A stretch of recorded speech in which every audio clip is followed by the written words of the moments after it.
அனைத்து ஆன்மீக சொந்தங்களுக்கும் வணக்கம். வாங்க நம்ம ஒரு எளிய பரிகாரம் பண்ணலாம். பரிகாரம் அப்படின்னா இது வந்து வீட்டில் செல்வ செழிப்பு அதிகரிப்பதற்கான ஒரு பரிகாரம். இதை நம்ம தலைவாசலில் ஒரு ஆணி இருக்கும், அந்த ஆணியை வச்சு கட்டிக்கிங்க. அதில் வந்து இது மாதிரி ஒரு எலுமிச்சம்பழம் ஒற்றைப்படையிலான மிளகாய் கோத்துட்டு நம்ம இதை வெள்ளிக்கிழமை அப்படி இல்லைன்னா செவ்வாய்க்கிழமை இந்த 2 நாளில் வந்து இந்த மாட்டுற மாதிரி ஒரு இப்படி கட்டிக்கோங்க. கட்டிக்கிட்டு இதை நீங்கள் மாட்டி வச்சுட்டு வாரத்துக்கு ஒரு தடவை பழசை தூக்கி எறிஞ்சிட்டு புதுசு மாட்டிக்கிட்டு வந்தீங்கன்னா வீட்டில் நல்ல செல்வ வளம் அதிகரிக்கும். ஏன் இதை மாட்டுறோம் அப்படின்னா, இது வந்து யாருக்கு நிறைய பிடிக்கும் அப்படின்னா, அதாவது புளிப்பு காரம் வந்து மூதேவிக்கு பிடிக்கும்.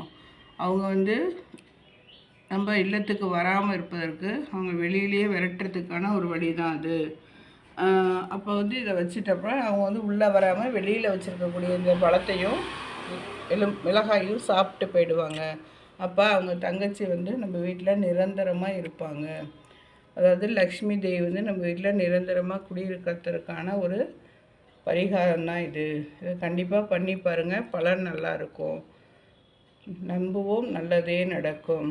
வாழ்க வையகம், வாழ்க வளமுடன். தேங்க்யூ ஃபார் வாட்சிங் மை சேனல்.